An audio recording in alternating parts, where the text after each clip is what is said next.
Who the Wild Things Are with Ryan McGuire. You gotta listen to your body.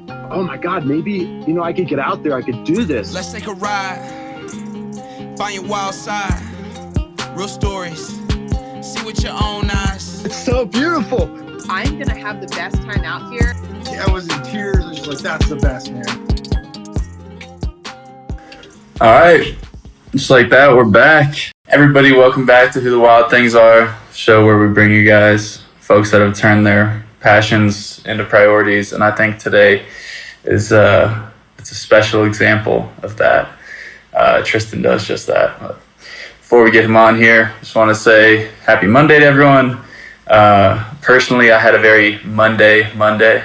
I went to get some lumber from Home Depot, helping my aunt build a chicken coop in her backyard, and I drove all the way there and back with my parking brake on. It's a very Monday type deal. So anyways, we have an awesome guest planned for you guys today. He's an awesome human. He's an intellectual. He's an adventurous dude. And so we're going to get him on right now and get this thing kicked off. Hey, there he is. Yo. Can you hear me? How you doing, man? Doing good, brother. How are you? Good. Yeah. So good to see you. You as well. Is this coming in clear? I got these things in my ears right now. I can hear you well. Can you hear me? I can, yep. Awesome. Thumbs up in the chat if you guys can hear us. I think it sounds pretty good. Yeah, it sounds clear. I appreciate you getting on here with me. I know you are a super busy dude, so I know this. It really means a lot to me, and I think sometimes I look at you and I'm like, man, am I doing enough? He's got so much going on. He's always moving, always doing new things. So yeah, it's awesome to have you on here, man.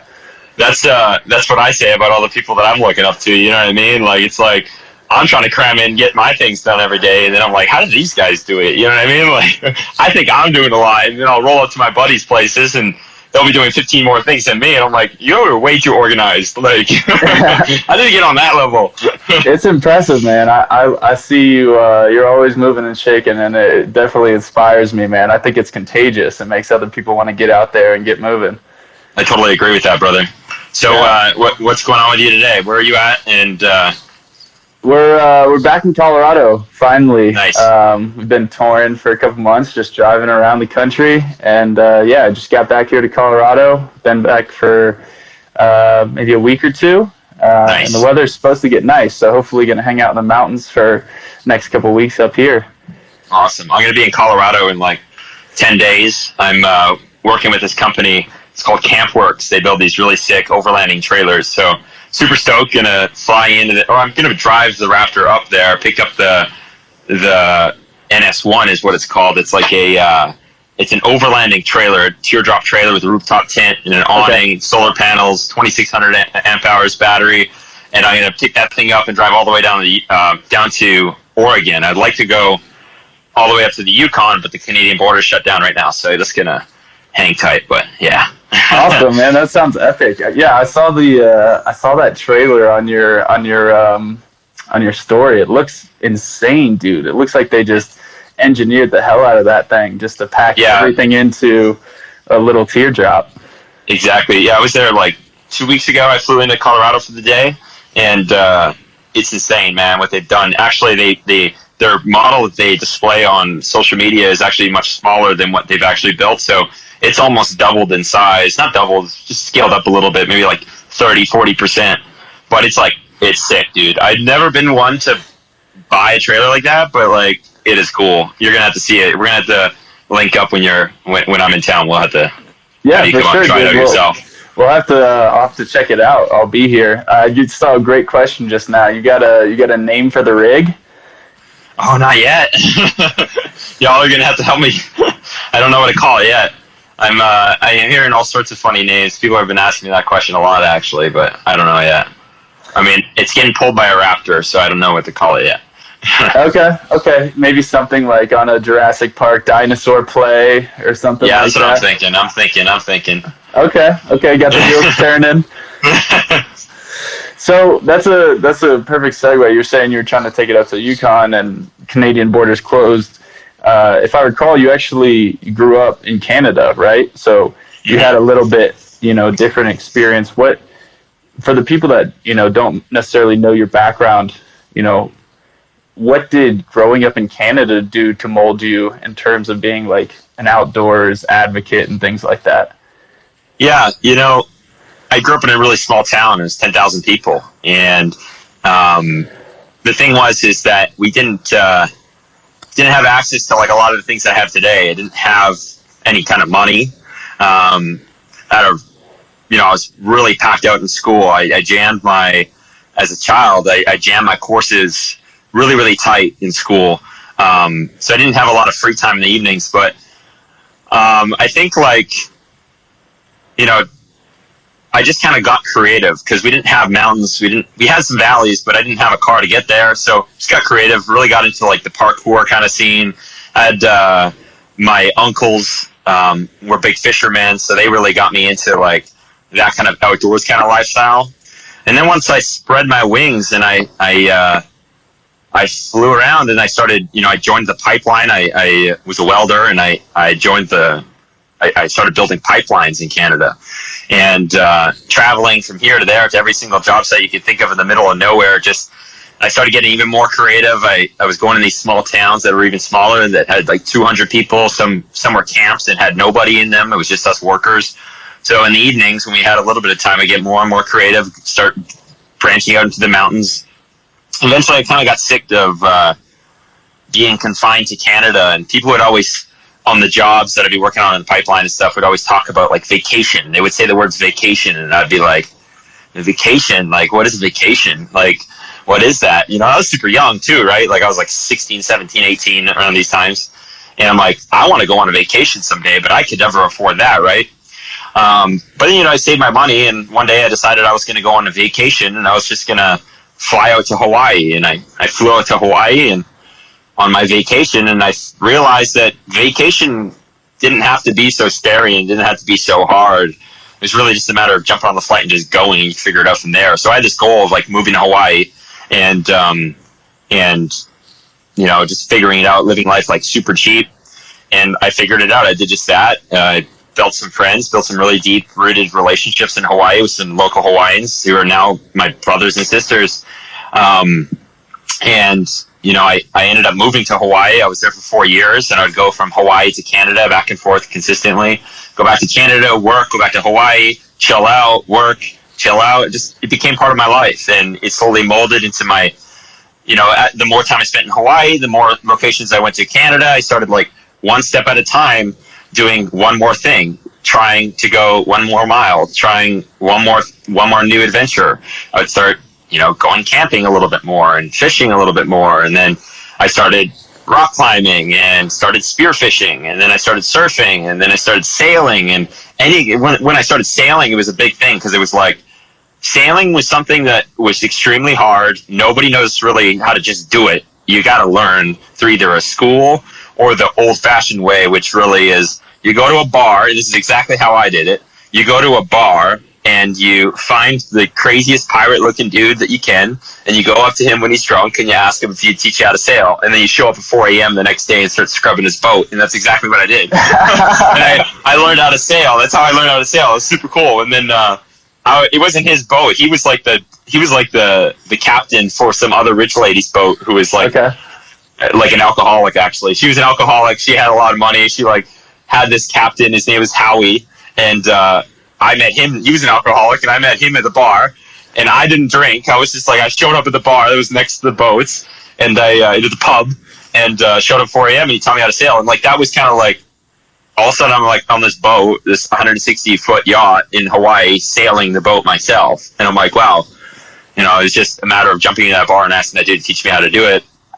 And I guess it's the first time I've actually shared that story. So I guess if I think about it, it's that was probably what stemmed my passion to try new things. And okay, the next thing was boar hunting. I knew that was a big thing in Hawaii. It's hunting. Okay. I want to meet some Hawaiians to teach me how to boar hunt. And that's what happened. I met some Hawaiians and they taught me how to boar hunt. And then I wanted to learn how to spearfish because I sucked at it. And those same Hawaiians taught me how to spearfish. And I was I want to rock climb. I want to really get into rock climbing. And I met some guys and I think it was like skydiving. It's like, I want to learn how to skydiving. Went skydiving. And then I was like, that was sick. I want to learn how to rock climb. And the skydivers that took me skydiving taught me how to rock climb. And then from there, it was like, what's next? Oh, it's ice climbing. Let's jump into ice climbing. Then mountaineering. And then let's go into mountaineering. And it was just like, it just started going and going and going. Now it's like, what do I want to do this weekend? Well, the weather's warm. It's hot. I'm in Arizona. Let's go rock climbing. It's too hot for rock climbing. Let's go on a hike. Nah, let's go hunting. Let's go fishing. You can literally do anything, Just kind of built those skill sets out. That's awesome. And then, of course, I formed my whole company around that. So right, yeah. I mean, that's kind of it seems like the thesis of the whole experience with Revived. But I want to rewind a little bit. So one question that comes to my mind is the gear and I guess a big part of yours was relationships. So maybe the guiding wasn't a huge expense. But in terms of gear and then also time management, how did you afford to do those things? What was your strategy to be like, okay, obviously mountaineering gear, one example, thousands of dollars, right? There's so many things. Mountaineering gear is like, for like a basic setup, it's like $6,000. Right. It's a lot of money. And I couldn't afford it. I could not afford any of the gear. I'll just tell you right now. I bummed off all my friends for so long. Still to this day, I bum off those friends. You know how much shit I return at REI to this day? It's the beautiful thing about REI is it's a subscription service. You buy enough stuff that allows you to try a couple things out once in a while. That's right. It's like Starbucks Wi-Fi, right? Exactly. But like it is definitely a huge. That is the main thing, and I think that's why today I advocate so much for people just getting into their own backyards, going to a local park, going to a state park, because that's free. And then from there, if you're a people person, or even if you're not, step out of your comfort zone and meet people who you then express your interest. Like, hey, I'm like super interested in like trying rock climbing, but I don't have the money for the gear and I don't know what to buy. And that person's going to tell you, sorry, I don't know if it cut out there for a sec. No worries. My phone is apparently at 20%. I'm going to have to find a charger here in a second. But yeah, so basically what I was saying was it's baby steps, right? Like you're going to find people, if you're trying to get into rock climbing, if you look at it at rock climbing, it could cost you up to $5,000 for all the rigging, right?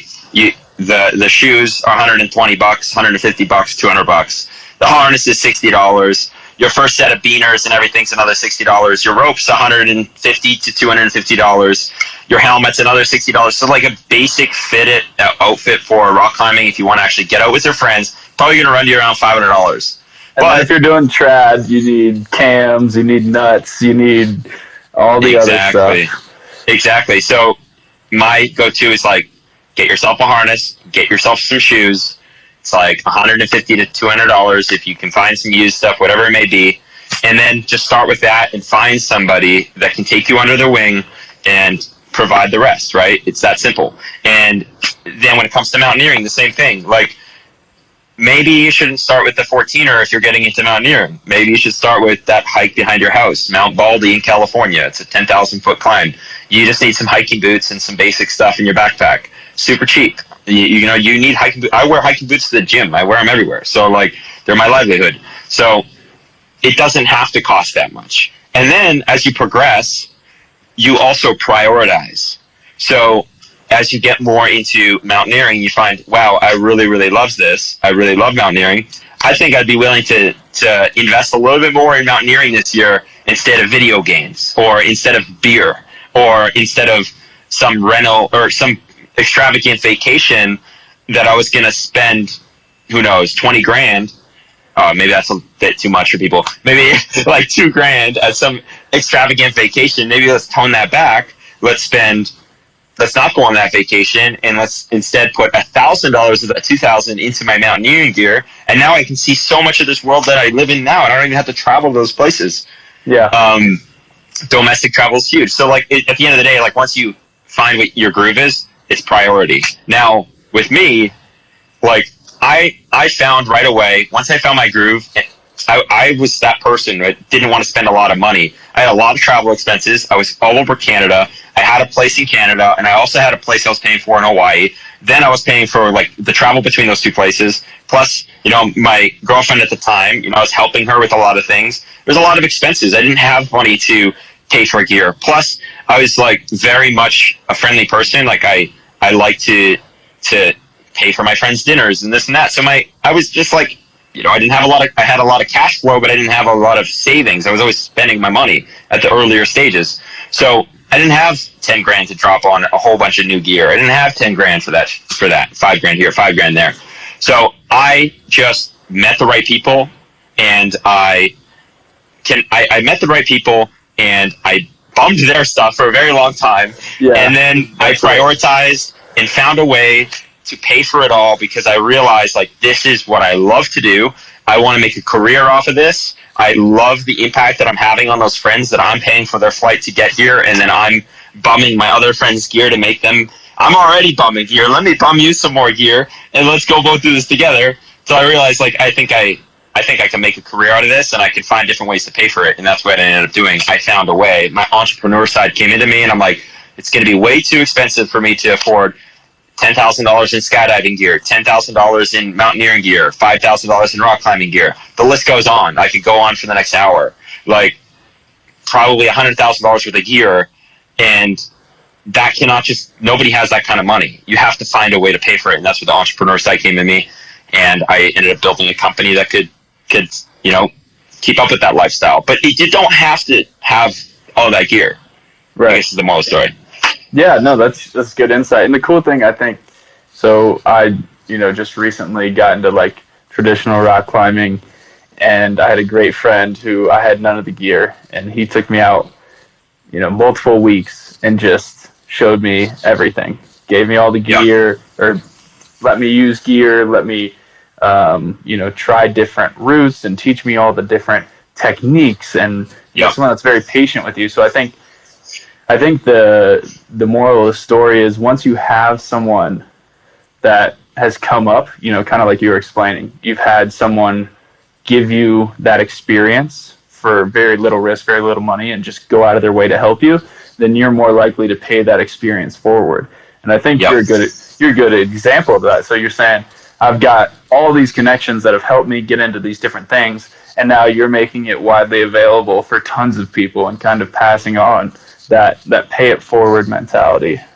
Exactly. I was that person that you just described, and I found a way to navigate through it, and I wanted to create a company that would help solve that problem. How do we get people into this, and how do we get people that don't have the right people in their corner to get into this, and then how do we help them out with the gear? And I created a company that brought people together. You want to get into this world, but you don't know anybody that does it. Maybe you have a lot of friends, but none of them do this, or you have no friends, and because you're just super focused in what you do or who you are, and you don't have time to go and meet these people. Well, come and join us. We're going to take you under our wing. We're going to teach you all the ropes. We're going to give you all the equipment you need, and we're going to help you out. And I started doing that for free. Like I found ways to do it for free at first, until I realized, let's try to make a little bit of money so we could do a little bit more stuff, and then it just grew from there. Did you know that you wanted to be an entrepreneur? Oh yeah, I mean, I was born for it. Jump. Yeah. Oh yeah, like everything from the day I was born, dude. Like when I was 4 years old, my grandfather was a denturist, still is, and he just inspired the shit out of me, because my mom was, she was on welfare. My father left when I was 5 years old. I had a really rough childhood. I never really talk about it, but like I had a nuts childhood, and a lot of people see my stuff. They're like, look at this welfare kid, right? Like I get, like when I'm on TikTok, I love reading the TikTok comments, because it's like, I make my TikToks a little bit more like obnoxious than I would say my Instagram. My Instagram's a little bit more reserved, like going from like Facebook to LinkedIn, on my TikTok, I'm like, whatever, like let's just send it. And I get a lot of people who are like, oh, trust fund kid, this, that. That's not where I came from. But right from when I was 4 years old, my grandfather, he would roll up and he had his business, and I would like always make fun of him. I was very smart 4-year-old, man. Like I can remember until I was like 1 year old. Like I have a strong memory from then. And my grandfather would roll up on his motorcycle, on his Harley, and he'd take me for a ride. And then he would go to the store and buy $300 pants. And I was 4 years old, and I knew what $300 pants were. I'm like, and my grandfather wasn't balling, but he was able to.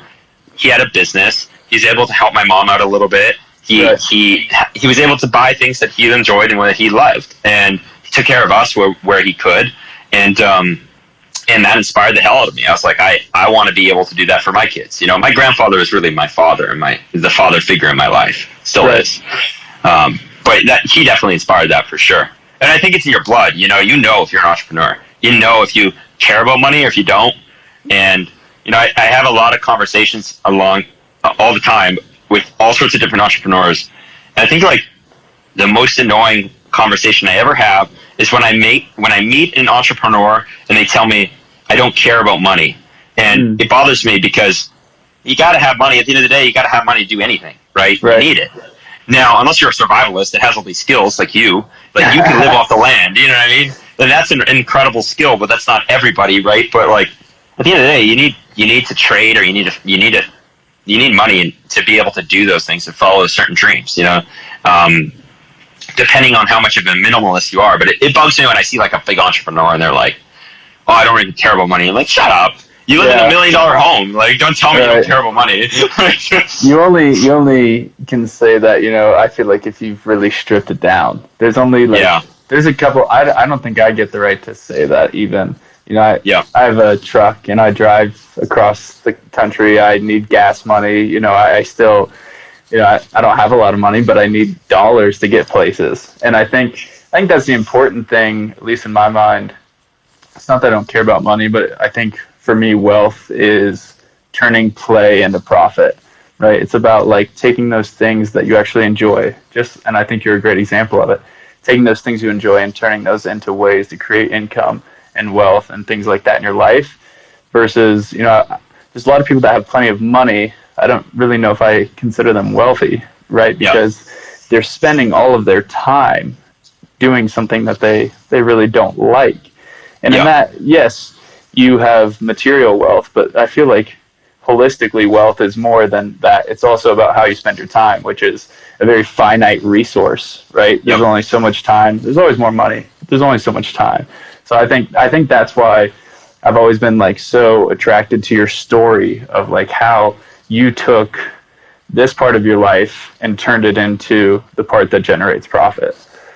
Yeah. And, I think of it as like this, is like where I come from, like in my own head, not from who raised me or anything, from like how I operate and how my soul runs. It's like, I know that if I make more money and I'm making that money ethically and I'm making it, and at the end of the day, I'm doing good for the world and I'm adding to the planet, I know that I have now the ability to affect more and have a positive impact on more lives, be able to help more people, be able to fund different things, different ideas. Like I know how, like the way that I spend money, it makes me feel good because I'm doing it for a better cause versus like some people, they just bury it away and it's like they're miserable with their whole life and they're putting all money in a corner.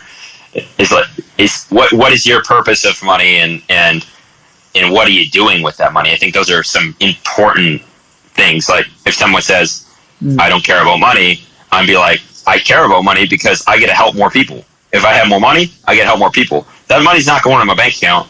It's going to help more people. Like I'm going to try to find a way to fund a trip and send 20 people to Oregon. You know what I mean? Like that's kind of the way that I think of it. There's so many people though that, whatever the experience is, there's so many people that want to turn their passion into a business that makes money. And I think a very small, there's a marginal group that excels at that. Some of them get by, a lot of them don't. But I think there's a very small group that excel and do very well at turning their passion into something that makes, a lot of money. And like you said, it has a butterfly effect, right? It ends up becoming a global brand that, spreads its wings and impacts a lot of lives. So what's the difference between someone that tries to take a business, that is their passion product and, does okay or even fails versus someone that makes it? What do you think is the difference? Is it persistence or is it just, their background? What do you think the X factor is? Like, do you mean like what's the secret sauce kind of thing? Like what makes somebody successful versus not, or like can you rephrase that question in a way that I can? Yeah. So what's the thing that, if there was one defining factor of the people that end up doing it successfully and the people that fall short, what would the group that do it successfully have that the other group? Yeah. If I didn't have like I know in every single piece of my body and every nerve that no matter what I do, I'm going to mess it up, but I'm never going to give up on that overall goal of being successful on whatever's like at the top. Like, so I may have like 100 ideas, and I might have 3 of them in fruition, and one of them may be successful, but I always know that one of them is going to be successful, and if none of them are successful, I'm going to find something that's going to be successful. So for me, like, if I come up with an idea, I know that some part of that idea is going to be successful. And it's just because of that determination of, like, that never giving up. And then also setting it up in experience of, like, I know what's going to work and what's not going to work. And it's just a matter of how much ambition you're putting behind it. So I think it's, like, how much ambition and fuel does somebody have? And I think that's not something that you could learn necessarily. I think it's, like, it's like the thing that you either got or you don't. Like, you either got what it takes, or you don't have what it takes. You either are willing to literally sacrifice every single penny that you have and lose everything that you have, or you're not willing to do that. And if you're willing to sacrifice and lose everything, then great. I've lost everything multiple times, yet I'll never stop winning, if that makes sense. Because where one thing may work, another may fail, and then it may work, and then it may fail. But at the end of the day, that endless pursuit of, like, in that consistent ambition, I guess. Seems like persistence is the word that keeps popping in my head. Like, no matter how many times you have to bang your head against the wall, eventually you're gonna pass that next milestone, whatever it might be. So yeah, I mean, it's like navigating. Like being an entrepreneur is all about adjusting. Like COVID-19, I run trips. I take people on adventures and trips. How does somebody that does that navigate during COVID-19, during a time where I get people from all over the world flying into my trips? We have a huge Germany community. We have people from everywhere flying in. People that don't even speak English are coming to our trips and going. They just communicate through, like, interactions, and, like, they can't even communicate our same language sometimes, and they are able to have a life-changing experience. How was I able to navigate from my entire world and entire business being that to surviving during COVID-19 when all flights stopped? No longer are people coming from different countries. No longer are trips and group settings and group gatherings. We would have gatherings of 50 people, 100 people. You can't have a gathering if you're not allowed to be together. Like, how does that work? Well, right. I had already, like, remember I told you I had all these ideas and multiple, like, the top 3 on the board and one would be successful. I had a million ideas before. I had multiple things on the board. I had my personal brand. I had my productions. I had media agency. I had adventure trips. We were doing more personalized guiding. And then there was another million things that were on the, like, idea list, right? Like, we were looking at starting a nonprofit and launching a magazine and a travel blog and, like, all these things, right? But the 2 that were actually, like, performing were media production, marketing / consulting, and trips. And they all work together. They're all different types of different sides of the company. Mm-hmm. And just when one dropped down, the other 2 were still there, right? So just simply as an entrepreneur, I just adjusted. I just made a quick little adjustment and was able to continue. So those, to kind of double down on that last question, it's like just the ability to adjust at any moment, because tomorrow you never know what's going to happen tomorrow. But your entire business, everything you've worked on for the last 20 years could completely fall apart. And do you have what it takes to be able to be like, okay, it fell apart. What's the next plan? Like, right. We have something, like, what are we going to do now? You know? So Amy's asking in the chat, what's the name of the companies? You can correct me if I get it wrong, but it's Revived Outdoors as well as Revived Media. And correct. For me, this is the way I've seen it in my head, that if I was in your shoes, when I see outdoor trips on the decline just by necessity because of, government regulations and overall, sentiment around COVID, then the natural pivot would be take those resources, put them towards media and things that require less person-to-person contact. So is Exactly. that roughly, was that kind of the focus, or what was your strategy?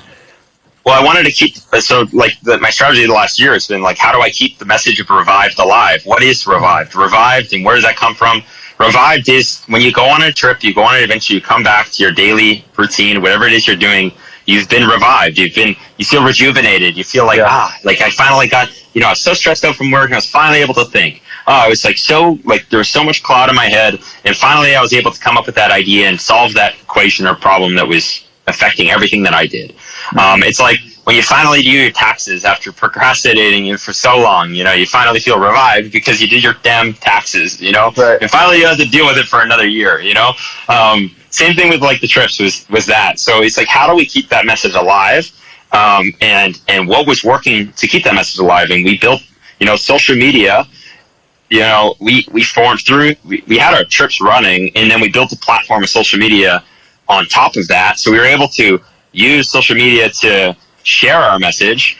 So it's like, let's just keep that social media side, the digital side alive. Let's focus more on video production and see how we can grow from there. And then I just did my thing personally, on a personal side of things. I was like, the world shut down. I'm just going to do me, and I'm just going to leave. I'm going to go into the woods, and I'm going to allow myself to think, because I need some time to figure out how I'm going to navigate through this. So I just packed my car and went out to the mountains and started camping and cleared my mind, figured it out, started journaling, doing my notes, drawing on all my whiteboards. And, I was like, why don't I do this? Social distancing is a thing. Why don't I encourage people to social distance? Why don't I just start with that?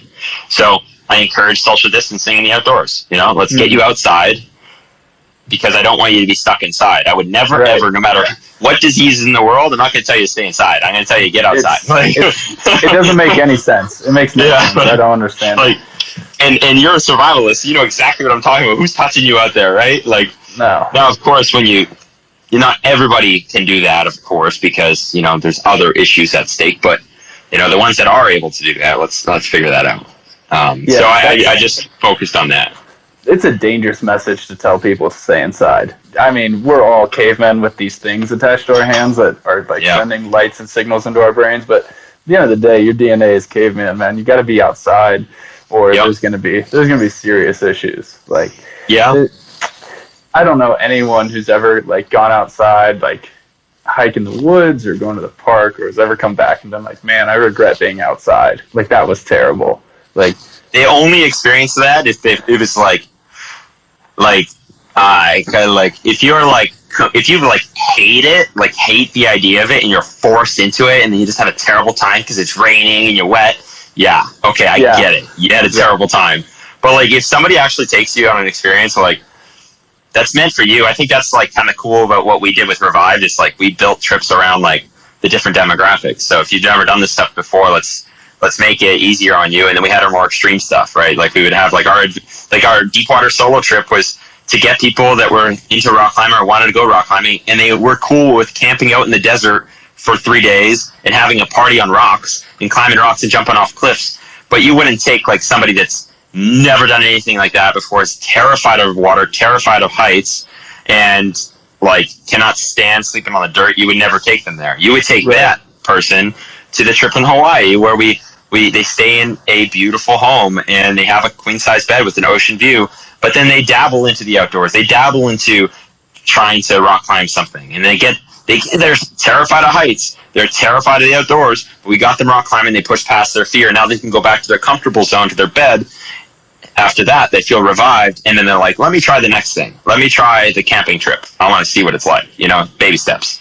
Yeah, but, 100%, incrementally getting people comfortable outdoors. I've been in situations, mostly self-inflicted, where I'm I'm in over my head right now, and I'm I got to sit there and reassess and be what am I going to do here? And I always think like, God, I'm glad I'm alone, because I would never want to put somebody else in that position where they're like extremely uncomfortable. It's not a good feeling, right? Yeah. The goal is to get out there and just like enjoy the experience. It doesn't have to be. There's so much media now about how dangerous the outdoors is, right? There's bears, there's mountain lions. Everything's going to get you. You're going to get bitten by a snake. You're going to get poison ivy and die.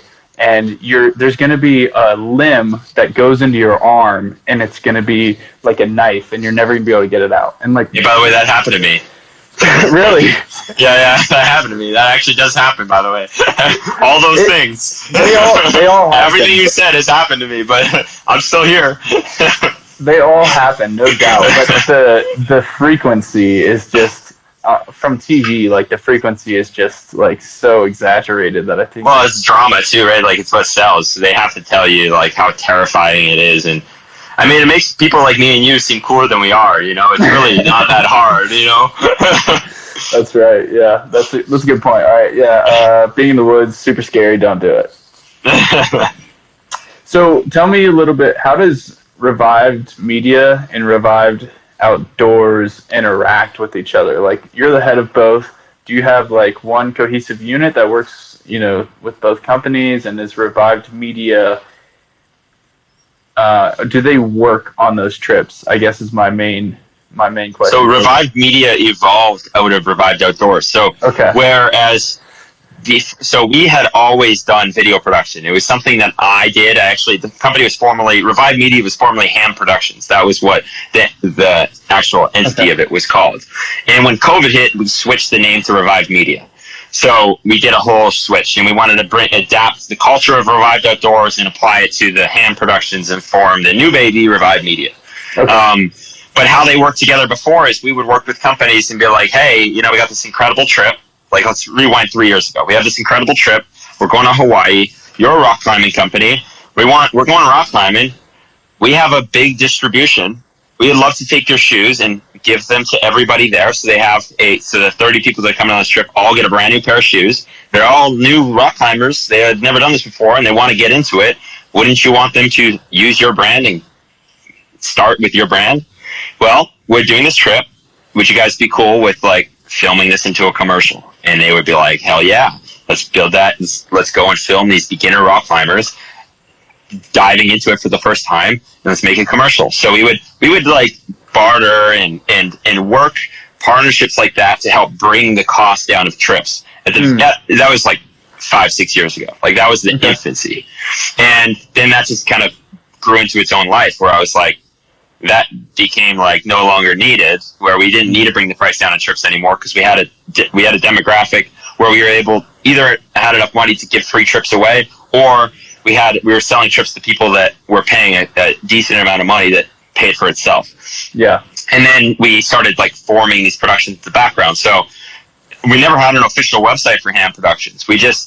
I would get phone calls left and right, and companies would want video here, people would want video there, music festivals would want video, and we just built this company. So where we wanted to launch a new trip or something with Revived Outdoors, then I would just bring a couple of my camera guys from Hamm Productions, and we'd go film it and make a cool little thing out of it, sometimes do a unique trip for it. And then we'd create that ad video or whatever, display it on the website, run Facebook, Instagram ads off of it, and that's how we'd run certain trips. And then the production company would just kind of do its own things. They never really communicated. It was just like sometimes we would grab a couple guys, bring them on a trip, and use that as a marketing tool. And it was like a different category of the company. But then when COVID hit, all that focus went into Revived Media. So we had to lay a lot of people off. We couldn't no longer use certain contractors because of Revived Outdoors being shut down. Right. But we were able to be more efficient, and we were able to allocate some of the people that would work on Revived Outdoors and put them into Revived Media, and swap out some positions and put all of our focus in that. So that's where we're at today. We're 100% focused on Revived Media, and we're building awesome adventure-style commercials for brands. You guys on my social media see Chocolate Love stuff. That's some personal distribution I do for them. But we also do, there are other videos as well that don't include me in it. So that's where our production company stands in. Awesome. And when is Revived Outdoors coming back? What is it? are you guys kind of you're trying to be early, or are you guys going to be late and kind of take your time getting back? Because I know Taking our time. Okay, yeah, it's a weird place to Yeah. navigate, right? Like, because there's new CDC stuff coming about, like no more masks for people, certain people outdoors, indoors, vaccinated, not vaccinated. There's a lot of different rules coming out, and for me, I feel like it would be a tough place to navigate.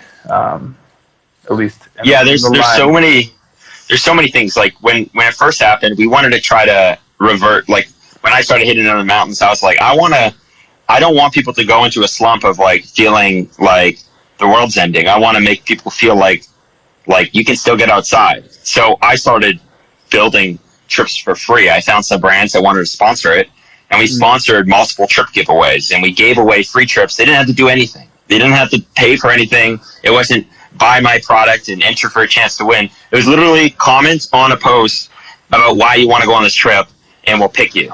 If they're just going to randomly pick you. And we did that, and it was awesome. It worked out really well.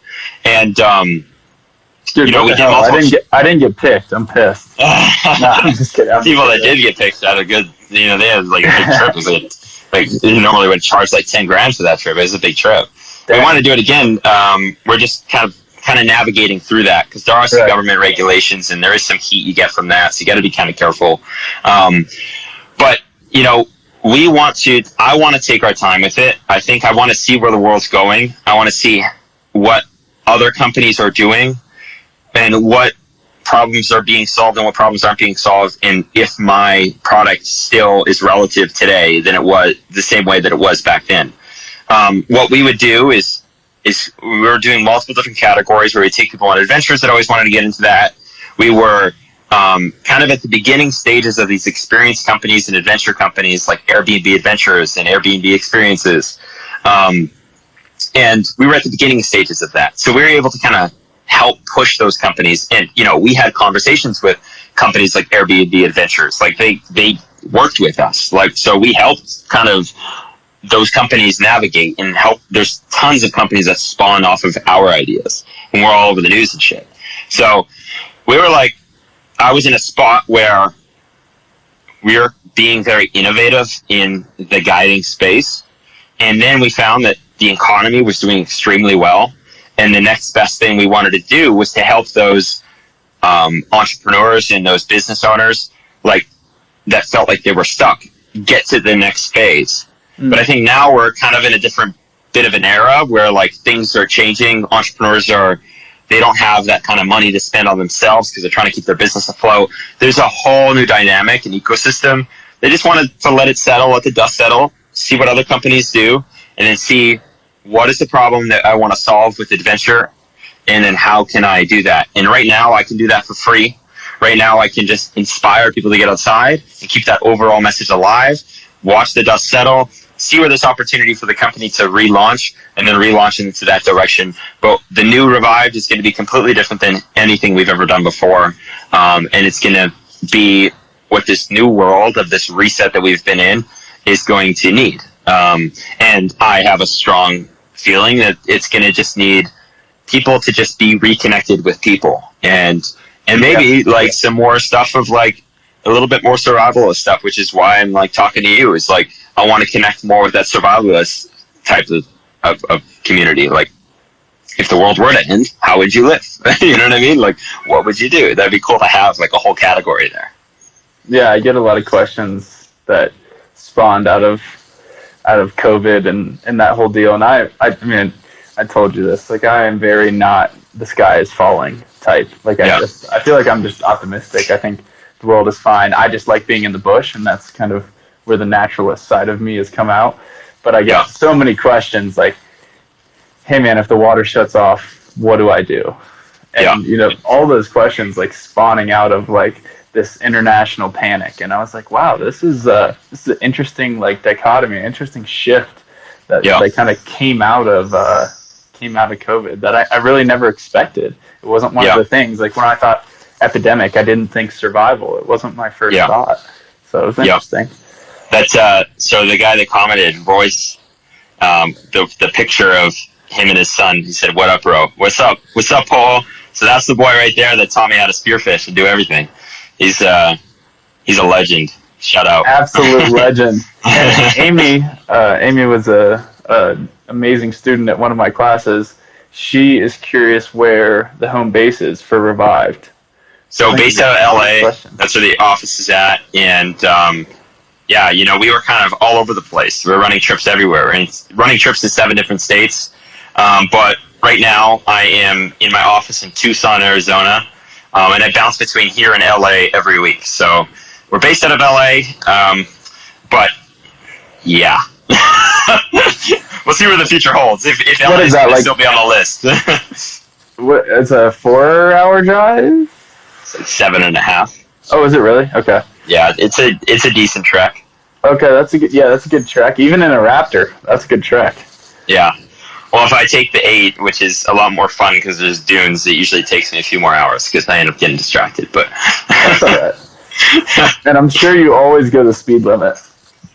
Yeah, that's why I got a radar detector. Yeah, one of those. You gotta have one. Yeah. Well, I used to have one, except now my truck is a 93 and it goes like 55 on a good day. So we see the world at a different speed. We just kind of mosey about. You know, we do our own thing. We stay in the slow lane. That's awesome. That's how I am when I'm in the Subaru, you know. The Subaru is like that. It's all decked out. It's got the rooftop tent, and when it's weighted down, you can't go over 65 in it. So it's fun. You know, that's also part of like road tripping, right? Is like you set if you're not in a hurry and you can just hit that highway and set it to 55 and like just forget about your worries. That's a vibe in its own. Yeah, so I respect that. That's why I love your rig, because I see that in your rig. I'm like, that's the type of rig you hit the road and you don't ask any questions, you just go, you know? You just kind of bounce around, yeah, man, that's what it's all about. So, another question related to your adventure rig. I rarely see the Subaru without Aspen in it. And so, yeah. I mean, I feel like you and I probably got a dog around a similar time. Maybe you a bit before me, but... Yeah, we got him in May. Yeah, he's 12 months old, so we got him in May last year, right when COVID was kind of happening. I was like, if I'm going to get a dog, this is going to be the time when I have time to, like, just train this little guy. I could actually grab him. Give me one sec. Let me see this. Okay. Let's get Aspen on. Aspen, come. Come on, buddy. Come on. Good boy. Here he comes. Up. He's not ever allowed up, so now he's like, what the heck? Come on, up. Good boy. Come on. Come here, buddy. Good boy. That's the text. Yeah. Cutie. Yeah, that's him. It's the man right here. I'm curious, when you're back and forth, you know, doing your thing, traveling all over, what happens when you don't bring Aspen? Do you usually you leave him with family and friends, or? Yeah, I got a couple different sitters, and then I have a couple assistants that work out of this office. So if my assistants can't take him, then we have sitters. But that was a huge question of my own. Was like, if I got a dog, how do I do it with the traveling?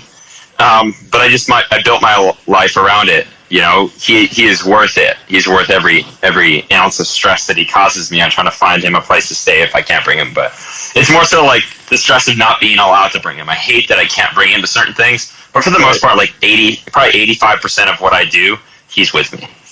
Yeah, the driving, I mean, is great to have a dog. The issue is the fly. At least in my opinion, it's the flying. Like, I've flown significantly less since I got my dog, just because it's kind of a hassle.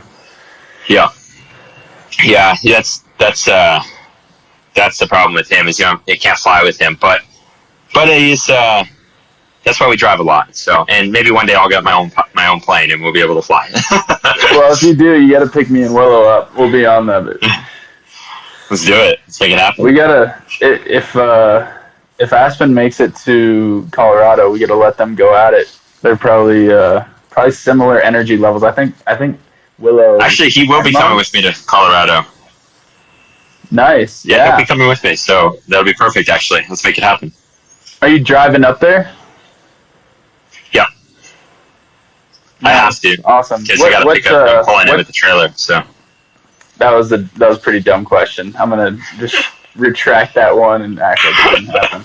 Yeah. I'm not gonna fly a trailer. Well, honestly, I would rather fly up there and then get a rental car and then drive it back, because rental cars are actually pretty affordable. So it might actually be smarter for me to do that. Interesting. Rent with Hertz and then like grab like maybe what do you call it? I don't know what the what do you call those damn things? SUV. Oh, okay. What is that thing called? An SUV. Get an SUV rental and bring it down. Yeah, I'm sure they have something that can tow it. It's pretty lightweight, right? Is it? Mm-hmm. Because teardrops, they don't weigh much. I think it's 2,200 pounds. That's the weight of it. So that's like you average can pull it with an. Yeah, you can pull it with an Outback, but you wouldn't want it. You'd want to like pull it with like probably like a 4Runner would be like perfect, like ideal. Right. What kind of engine does the Raptor have in it? Your Raptor? It's a V6. V6. And it's twin turbo. And then I chipped it, so I just put a chip on it like yesterday, so it's got an extra 100 horsepower. And they're putting downpipes and cold air intake, and might be swapping the turbo out. Not sure yet if I'm going to do that, but it'll probably be pushing close to like 700 horse by next week. So nice. Yeah, it's got some juice, right? When it's stock, it's like 450. Wow. Okay, that's crazy for V6, but I guess it's twin turbo, so now. Yeah, exactly. Now twin turbos are insane. Like, yeah, the V8 from the 90s, man, they don't pull anything. It's insane the change in engines, man. It's crazy. Nuts. It's incredible what they've done with it. I mean, and it's just like electric vehicles. Like, how the hell do they have electric vehicles? Like, and they're it's insane how fast those things are. Somehow they're the fastest. I don't understand how. Have you been in a Tesla yet? Yeah, they're insane. It's like a rocket. Bro, and it feels like you're in a go-kart because like everything's like so loaded. If you go from a truck to like like a little Tesla, it's like a go-kart. And you just hit it and you're gone. Like it feels like you're going through warp speed. There's no feedback, right? Like if you hit my car, if you hit the gas at all, you feel it. You're like, oh, right? It's like so intense. But if you hit a Tesla, you're just flying out of nowhere. 100%. Here, I'm grabbing a charger quick because my phone's screaming at me. Yeah, it's instant, eh? Like it's instant and it's silent, and all you hear is that ringing. You're like, what is going on? Yeah, Teslas are insane. I hope that by the time I get my next truck. So the only thing I hate about my truck now is the gas mileage, and oh yeah, it's like I couldn't afford like a new truck and truck camper, so I got an old truck and truck camper, which is a really awesome thing because the great thing is I can do all the repairs and stuff myself because they're much easier to work on. Everything's in front of you. They make sense, and you can get your hands dirty and do your own work. But the gas mileage, there's just no fixing it, right? You can't even, like, there's those chips and fuel enhancers and stuff like that. It just doesn't really work on old trucks. It's like you're kind of stuck with it, man. It's brutal. Yeah, and you got the thing rigged out, so like that's obviously not helping. Like the Subaru, it's got so much weight on it, and it's only a 4-cylinder, so that thing's like pushing like 12 miles a gallon. Like it's probably the same as your truck, honestly. Like that's not much more. Bro, it's not good. Like, I took it all the way to Alaska. I thought it'd be cheaper. It was not cheaper. It was, like, really expensive to do that. I was like, wow. I like to live light, I'm the same way. Like, when it comes to, like, personal spending, I don't spend a lot of money on myself. I just, like to keep it chill, use what I need for myself, and then put the rest of the money into the company and into employees, But so, like, I'm the same way. Like, I'm always trying to, like, not spend a lot of money on gas. But I was spending so much money on the Subaru, I'm like, okay, I need the truck. Because, like, I need something a little bit beefier that I can actually handle my lifestyle and pack the stuff with not having to, like that Subaru, when I pack it out to go on an adventure, it is like it is like Tetris, man. Like, every single time every little spot has its little spot, otherwise it doesn't fit, Right. And then even after everything's put in, exactly, I'm still, like, pushing the door down to, like, get it closed and driving on the highway, here, beep, beep, beep, the thing's opening, like, it's just people don't understand about that lifestyle. They think, like life on the road is like, messy and disorganized. But the reality is you have to be so hyper organized. Like when you're in there, everything has to have its spot. And if it doesn't, it's not going to work for you. You're going to drive yourself nuts. It's got to be. Oh, yeah. The first, second, third, 10th time, you're like, all right, like, I know what I need now. But, like, when you've done it for as long as me and you have, and you forget to put that box back or, like, that tool back in the box or, like, that fork, and you're like, why did I do that? I mean, like, you're just, like, punching yourself. You're like, what is going on? Like, you know that you need that thing, you needed that fork, like, I felt tools. naked. Oh yeah, I'm the same way. Dude, I left a socket set at home and I went on a cross-country trip. And 50 miles in to my trip, I'm in Colorado going to Baja, Mexico. 50 miles in, I break down in Vail. And I don't have my socket set. And the only thing I need, all it was the alternator, which is like on an old truck, not that big of a deal. Socket set, take it out, put 2 bolts, in. Yep. It's literally, 2-3 bolts, done. Yeah. And I go in to like where my socket set is, not there. And I'm just like, oh my God, this is the worst day ever. What'd you end up doing? I got loaners from the parts store that out in the middle of the mountains.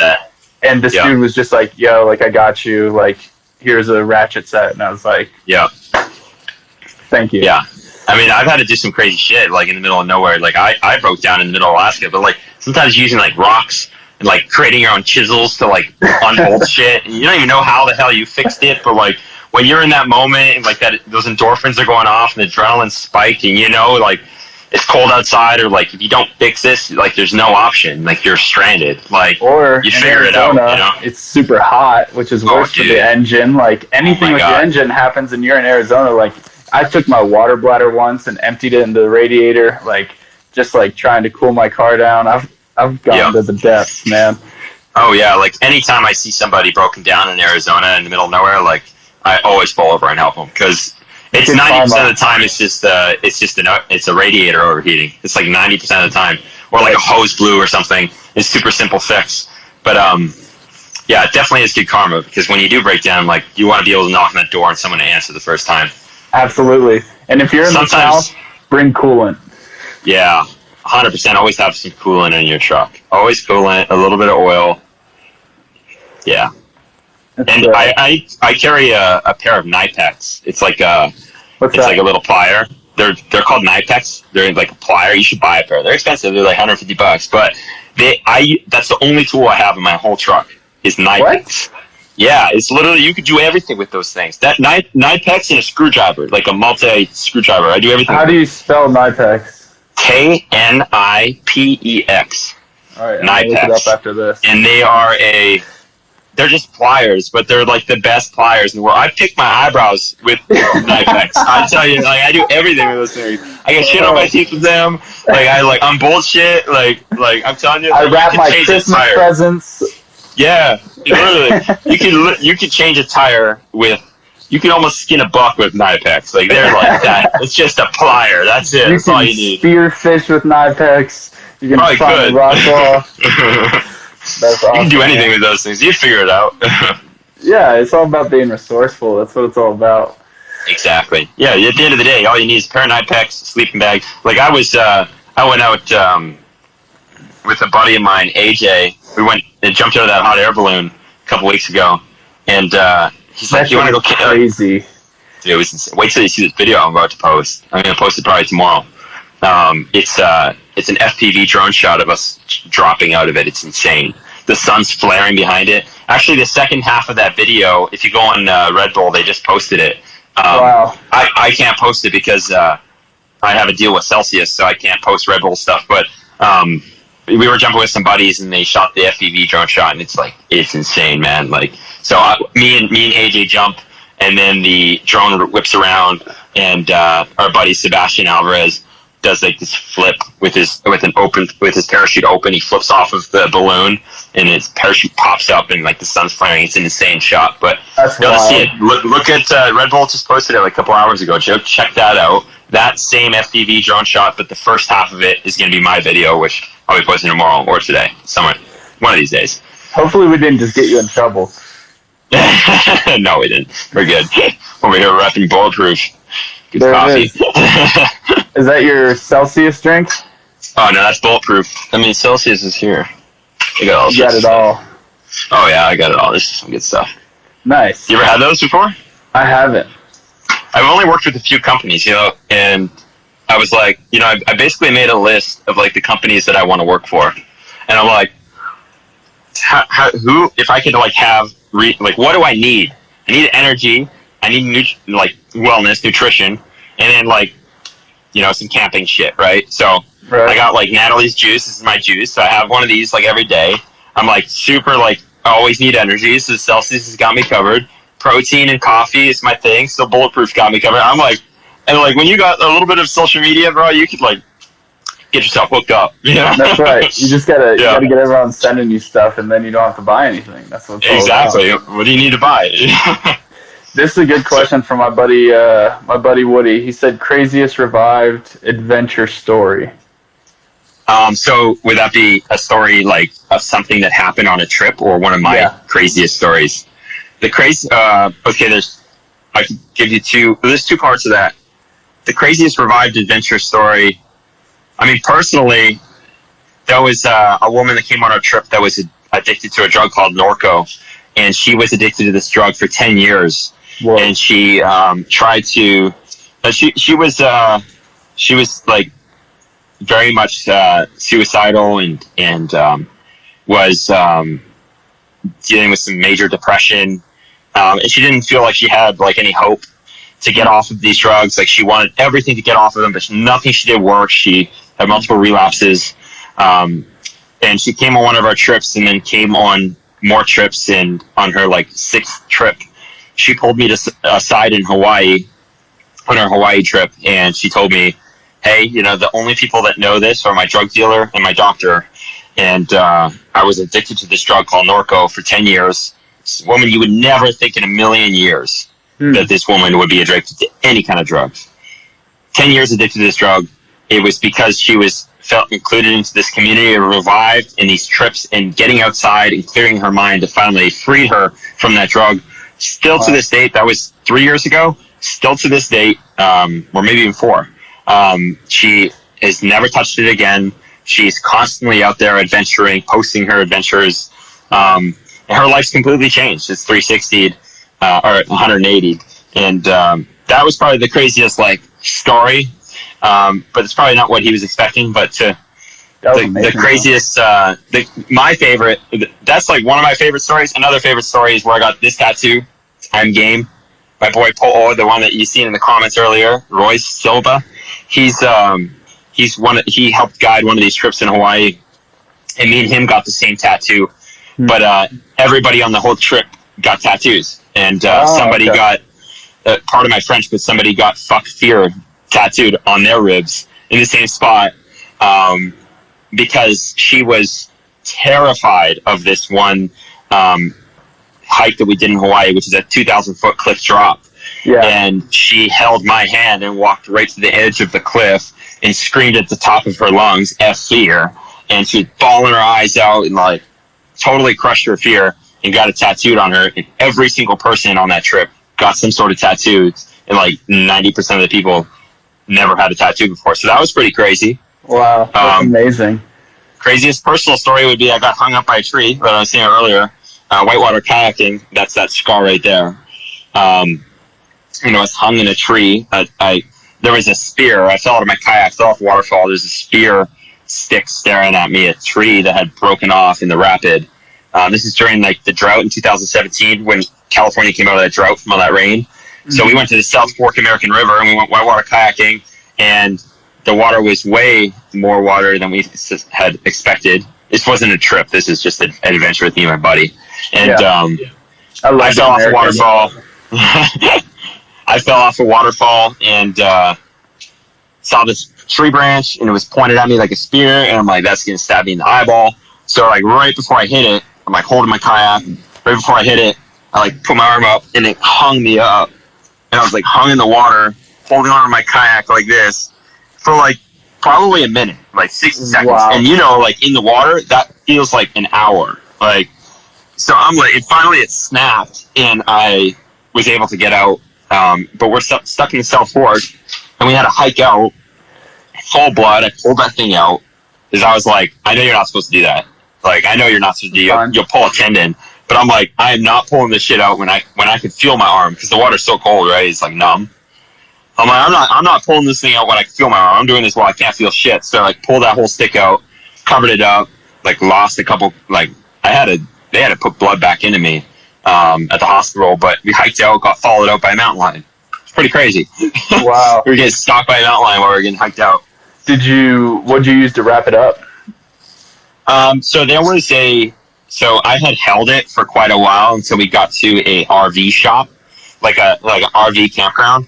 Okay. And then when we got to the RV campground, we actually went inside, and at this point I was like, I lost a lot of blood, so woozy.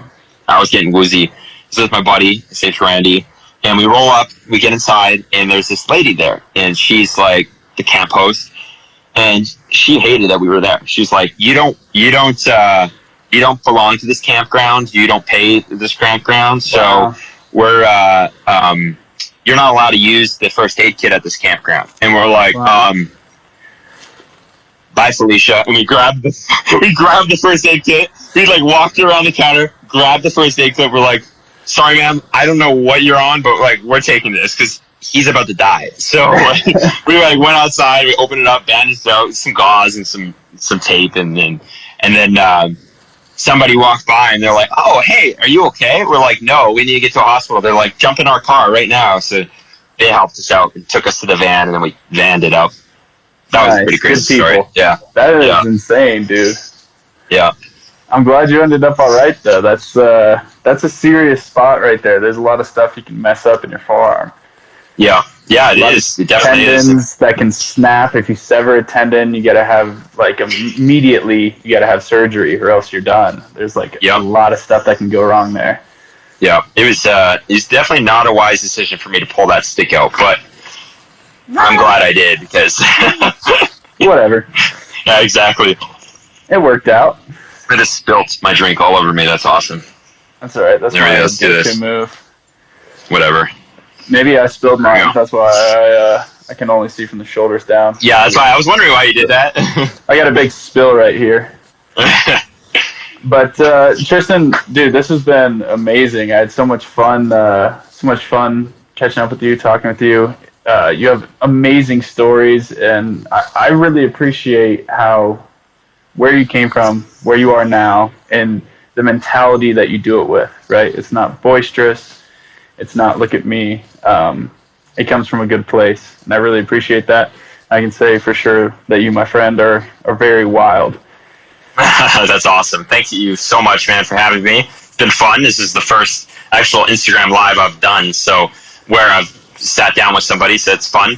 Definitely would be down to do it again with you. We're going to have to see you in Colorado, maybe do a live together there. Awesome, dude. When we're in Colorado, and then show you the NS1, and yeah, you're going to have to teach me. You're going to have to teach me some survival skills. I'm down, man. We'll hit the bush together, and we'll have a little adventure with the dogs. Let's do it, man. Thank you so much. Yeah, thanks, Tristan. Have a good rest of your night, man. You too, man. Talk soon.